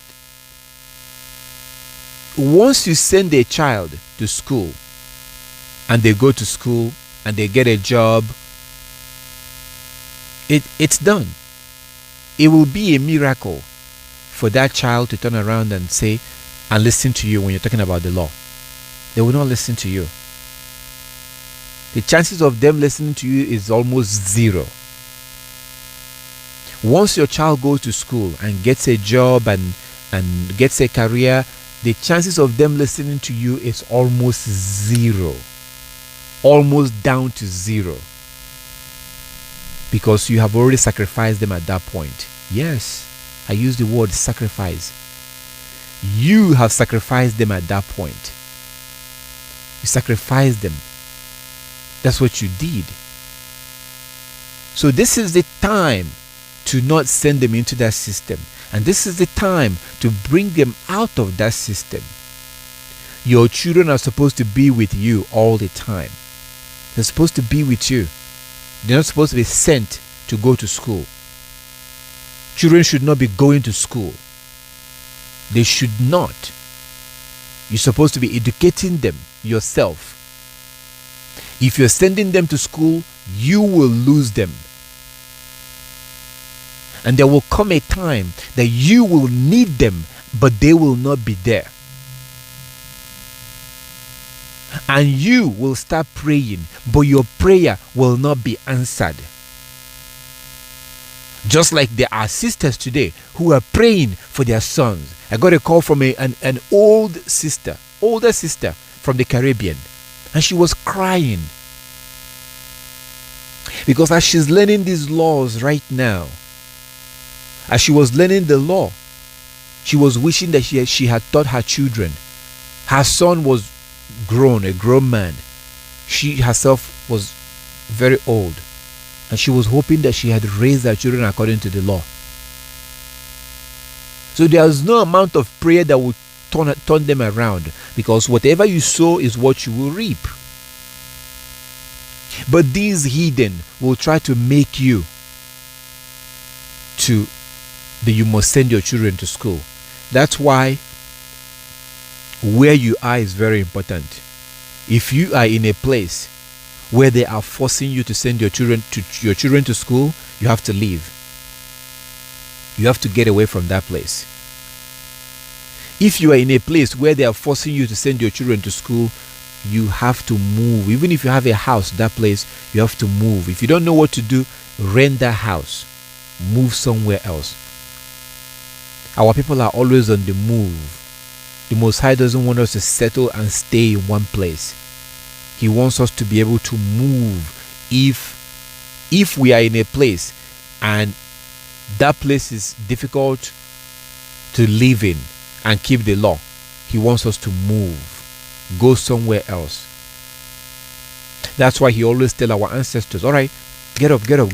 It's time to go. Pack your things, unfold your tent. It's time to go. You have been here long enough. Because usually our ancestor will settle, but then slowly they will begin to learn the ways of the people who are around them, and the Most High will tell them it's time to go.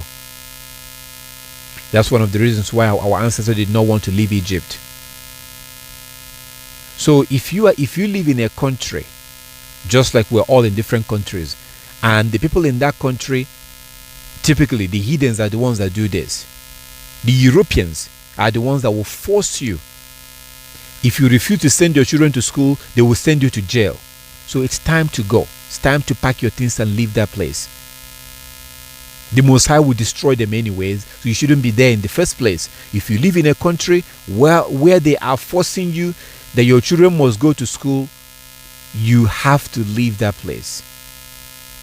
You must take your children and leave. Go somewhere else where you will be able to train them according to the law. Let your son learn a skill. Let your daughter prepare your daughter for marriage. That's the way it's supposed to be. If you do these things now, you're obeying the Most High. But you're also doing it for yourself. You're also helping yourself. You're helping yourself because right now you might be strong enough right now. You are a man or you're a woman. You are able to get around the house. You can go outside. You can cook your food. You can go to the store, buy the things you need. You have your own money. You are able to move around right now. But you will not always be able to move around. You will not always be able to get around and do the things you need to do. That's just the truth. Every day you're going to get older, and depending on what you eat now, what you eat now will have a big impact in your future. If you're eating like everyone else, if you're drinking like everyone else, you're going to have bad health problems in the future. you're going to suffer in the future. Because if you're eating these chemical, things that, bread and burger and fried chicken, there's nothing wrong with fried chicken, as long as you are the one that fried the chicken. Fried chicken is fine as long as you are the one that fried it.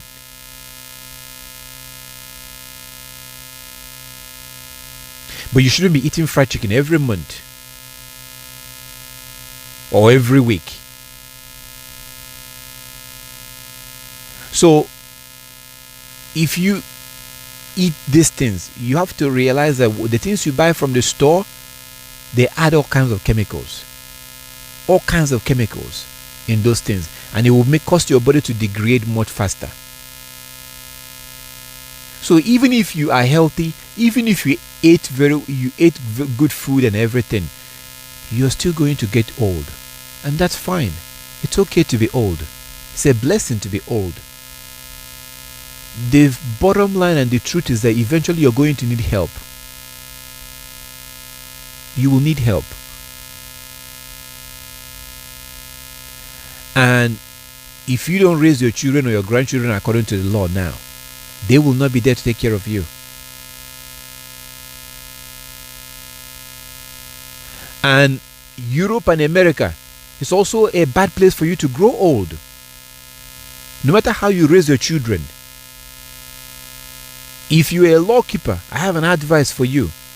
Don't plan your life to grow old in Europe or America. I don't know who you are, but this is only for lawkeepers. What I'm saying right now is, so I'm giving it only to lawkeepers. If you're someone that wants to keep the law, don't make sure that you start thinking and planning right now to get away from Europe or America. Europe or America is not a good place to be old. It's not a good place for you to be old. You have to be a millionaire to be able to afford maid. In Africa, you can get a maid for free. In Africa, I could bring you a maid. You could easily find a maid. Easily. A maid, somebody that will live in your house and be helping you out. So growing old in Africa is much easier. Growing old in America or Europe is horrible. You will suffer.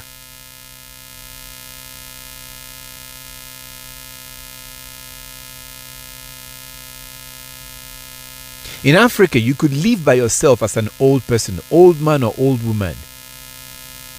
If you could live by yourself and you can still get help from your neighbors. In America, you don't know your neighbors.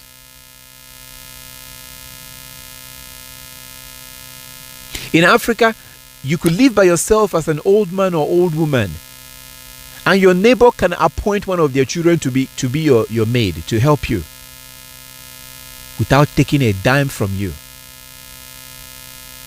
That will not happen in Europe, and that will not happen in America. So Europe and America is a very bad, horrible place for lawkeepers. And anybody that loves the Most High and love themselves, you should be planning your move, heading towards the Caribbean or heading towards Africa.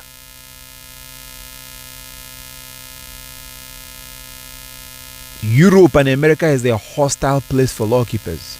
It's the land of the heathen. It is the capital of the heathen. That is the birthplace of the heathen. It's very harsh, very terrible for lawkeepers. So this is only for lawkeepers. If you are not serious in keeping the law, I think you should stay in Europe and America. Stay there and get old there. And you probably die maybe 5 or 10 years before the time you're supposed to die. And you don't have access to clean food. You don't have access to clean water. These things are what will make you to age faster. in America or Europe, natural doctors, herbalists, are considered to be quacks. They are quacks.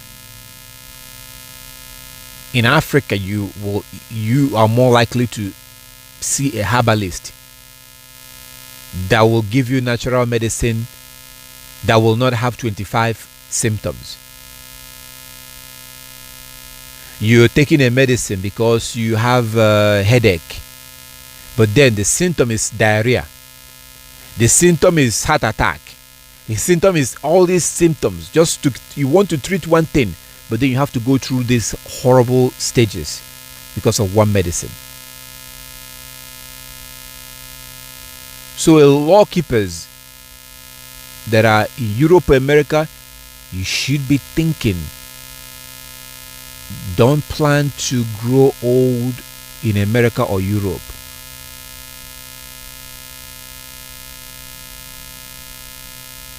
There's a reason why I'm telling you this, and maybe you haven't seen that reason yet. You don't want to see it when it's too late, because you will have a much more difficult life as an old person in Europe or America or in China or in Japan. All these land of the hidden. You don't want to be around these places. You don't want to be in Japan or China or Korea. You don't want to be around these people as you're getting old.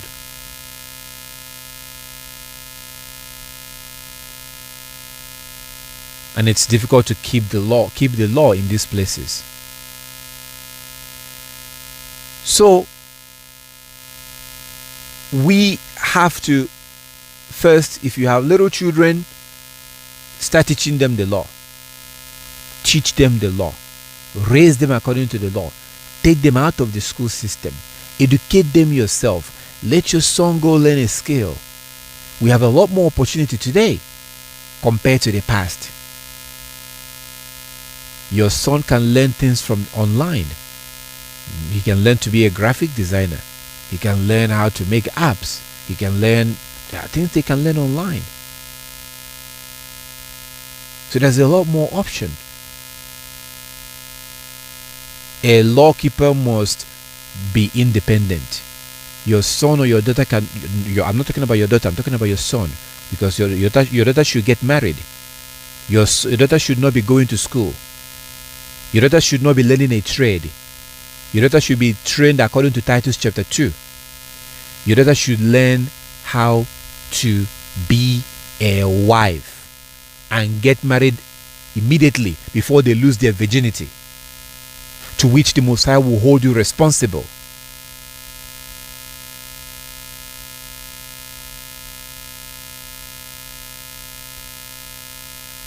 Leviticus 19:29.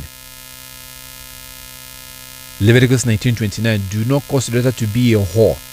Don't cause her to be a whore. If you are waiting around, or if you are thinking like the heathen and you're thinking that she's too young, she has to finish school, eventually she's going to lose her innocence, and the Most High will hold you responsible. So if you think about this whole everything, think about all this. Who benefits from all this? You, myself. When we keep the law, we benefit. We are the only and the first beneficial people that benefit when we keep the law. When we don't keep the law, we're just acting like everyone else, eating like everyone else, and there's always consequences. You have to understand who sets the standard. People, like the calendar. They have to give you calendar every year, right? They make the calendar. Somebody has to sit down and decide these things. And it's the Europeans. It's not supposed to be that way. The Most High have already decided all these things. The Most High have decided the food that we should eat. Everything has been decided by Him. All we have to do is just leave the man-made way and go back to Yah's way. That's all we have to do.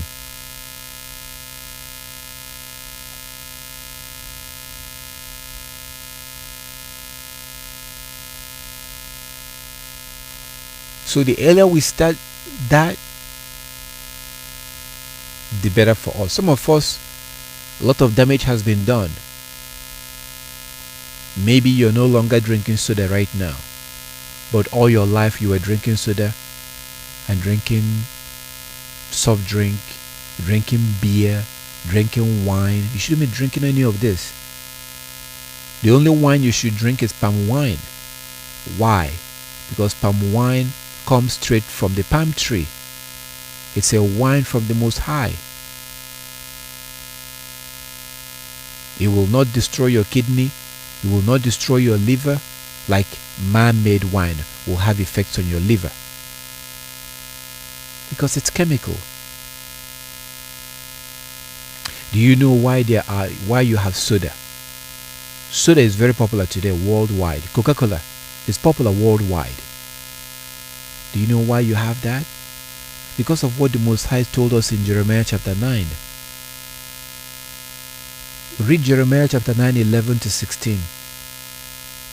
Jeremiah 9, 11 to 16 that I've been telling you. The Most High said that He will give us poisonous water to drink. He will give us poisonous water.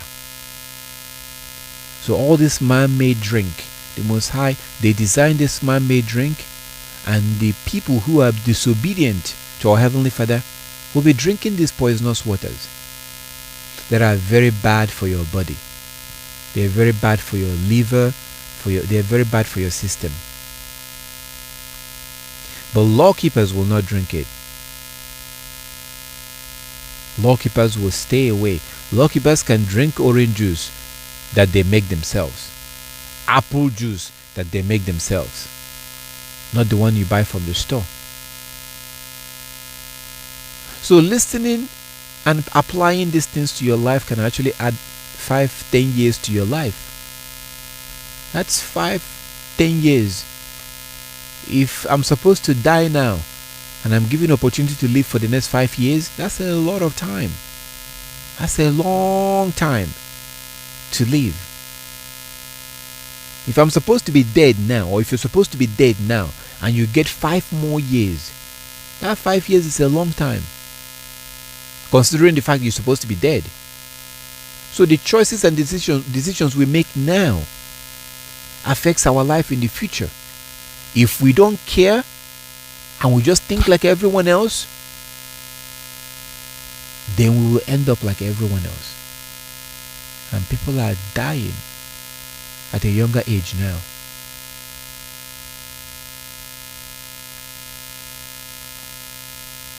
So as always, I thank our Heavenly Father for opening our eyes to understand these things. And we have to love the law and not make excuses. Give excuses and try to find excuse to say that, I know about that law,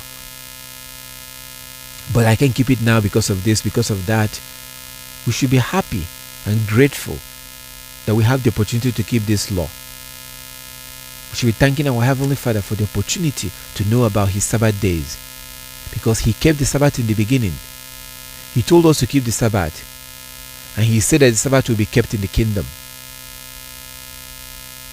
Isaiah 66, 24 to 20, 22 to 24. Isaiah 66, Isaiah 66, 24 to 20, 22 to 24. As the new heaven and the new earth that I will make will last, from one new moon to the next, and from one Sabbath to the next, all flesh will come and worship before me, and those that came will see the dead bodies of those that rebelled against me. The fire that burned them will not be quenched. That's what the Most High said. So it's a blessing to have the opportunity to keep the Sabbath using the moon, to observe the new moon day, to wear our fringes, to stay away from unclean food. We should be thanking the Most High for allowing us to keep these laws, because salvation is in these laws. These laws and the commandments are the salvation. Without the laws and the commandment, there's no salvation. That's why Christ says in Revelation 22:14, Revelation 22:14, blessed are those that keep the commandment. They are the ones that will have the right to the tree of life Remember when Adam and Eve sinned? Adam and Eve was kicked out. They were driven away. Adam and Eve was driven away. And the Messiah said that blessed are those that keep the commandment. They will have the right to the tree of life.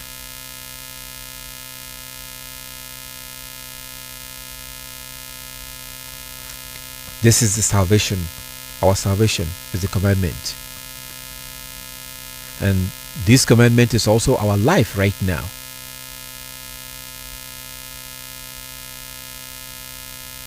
I thank our Heavenly Father for everything. I give the Most High all the glory and all the honor for His love and His kindness, His mercy.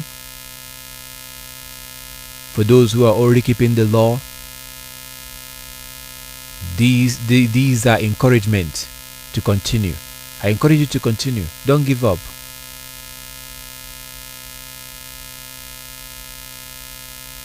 For those who are not keeping the law, I encourage you to start. Don't give up.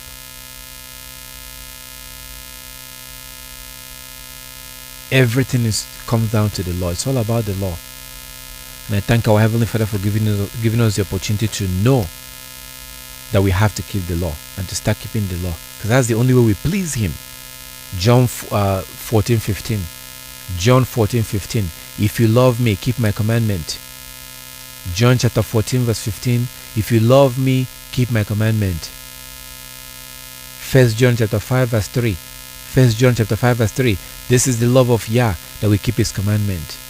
It's all about the law, my brothers and sisters.